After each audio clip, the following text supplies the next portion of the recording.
Okay, so what the hell have I been doing this week? I thought I'd start doing these on a Wednesday, when time allows. When Kane's out, really, that's what I really mean. Trust me, you don't want this thing on when Kane's about. Because he goes up and gives it kisses. Up the camera and tries to eat it, and tries to film his inside of his mouth and stuff. Which is a little bit distracting, so I thought I'd do this one sort of more normal. I think I had a little bit too much caffeine on the last couple. You'll notice I'm a bit more chilled out, which is surprising because this has been a very, not bad week, but stressful week.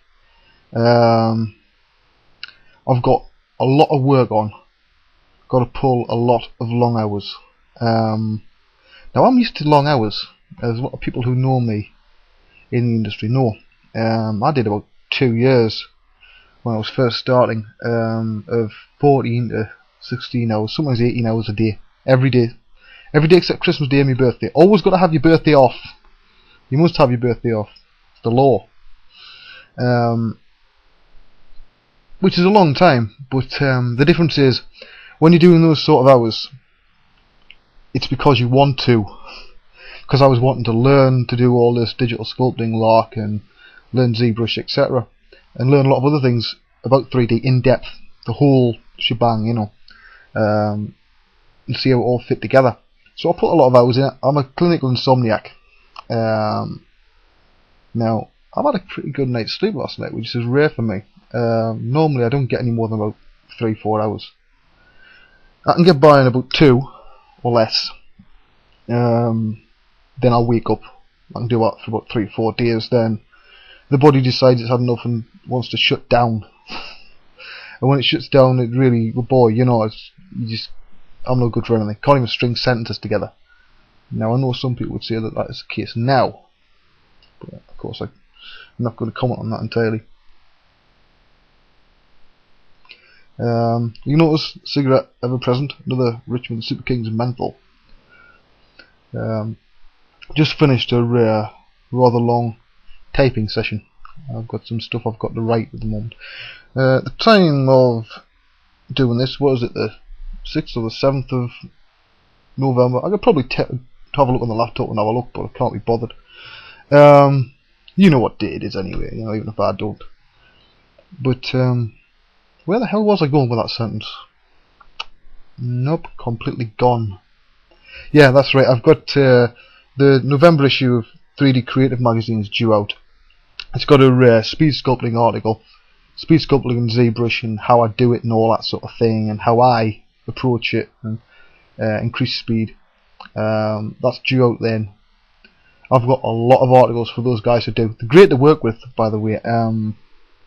They do give me a lot of freedom as an artist and as a writer. They don't put too many frameworks in place. That's not quite the right phrase, but they don't sit there and say, right, this is what we want you to do, this, and this, and then all you've got to basically do is join the dots. As a writer or an artist, that's not really particularly enjoyable when you have to join the dots, but with them I don't. So this one I used the head, the speed sculpt that got turned into the Spirit of Halloween one, which incidentally was never finished in time for Halloween. I had too much on. You never know, I might get it finished next year or whatever, Got a load more articles. I've just handed some in. The next couple of issues I've got some ones on post-production using a combination of ZBrush and Photoshop. They're a little bit different to everything else you see out there at the moment. I approach things slightly differently as opposed to other ways I've outlined. It's a little bit more creative than current methods and gives you arguably more control, simply by thinking a little bit outside the box. Now, as I've had a few crappy days, because November the 5th in England is Guy Fawkes Night. Now, Guy Fawkes Night, for those that don't know, in other countries, basically celebrates a guy who tried to blow up Parliament hundreds of years ago. Now, whether they're celebrating the fact he actually got caught or the fact that he tried is open to debate. In fact, if you go into any pub around this sort of time of year, there's normally a bit of an argument about that. Officially, it's because they're celebrating the fact that he was caught. Of course, more Republican-minded people will say they're celebrating the fact that actually tried to blow the bastards up in the place. So they always set off fireworks, massive fireworks displays all over the place. And because of where we live, we live just down from the top of a hill. At the top of the hill, there's this very big, very nice sort of restaurant-y type pub thing that sells expensive meals. And they decided to put on a mega fireworks display. Now, I'll give you 2 guesses where the fireworks were going off. That's right above our roof. We're not talking small, we're talking, it was like being in central downtown Baghdad. Real big bang, windows are rattling, it's like being in the middle of a war zone. It's bad enough when you've got kids running around with rockets and bangers and stuff, that's fair enough, it's annoying, but that's about it. But it got to the point where the windows were shaking with the noise, and this was for a good 2.5 hours. Now, the only problem with this was we were trying to get Kane to sleep. It was past his bedtime. Now, Kane, as some of you know, is about just under 2.5. He's normally fine with fireworks displays. We've taken him to him, my parents took him to a big fireworks display and he enjoyed it and all that sort of thing. Came back full of talking about fireworks and things going up in the sky. He'd never seen one before, so he thought it was great. Now, of course, it's a different matter when the windows are shaking. And the poor lad was terrified. I was a bit annoyed. In fact, okay, I was more than annoyed. It's a good job Britain isn't an armed society, because I probably would have went out with a bloody gun and killed people who were running it.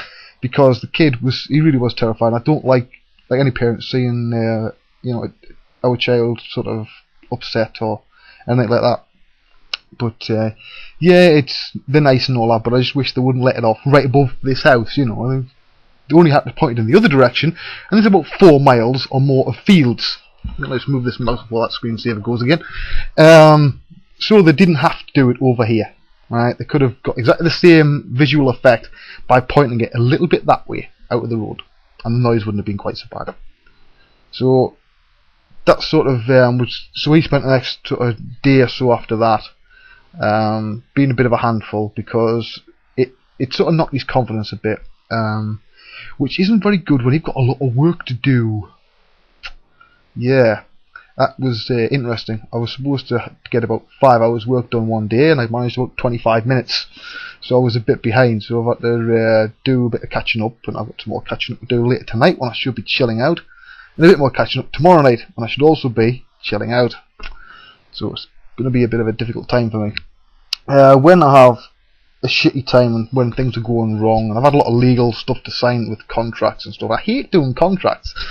I know it's a bit of a bit stupid for everybody in the industry. When you freelance, you've got to sign a lot of contracts. Like, we want you to do this. Do you agree to do it? Yes. If not, we'll cut your balls off. Great, fair enough. You sign it. But it seems of late that the contracts are getting more and more and more complex. I've just got to fill in form W8BEM, which is American tax form, which is the work of Satan. Now, I'm not going to just bash an American tax system here. The British tax system is exactly the same. It's quite obviously wrote by an insane man. It's his way of getting back at society.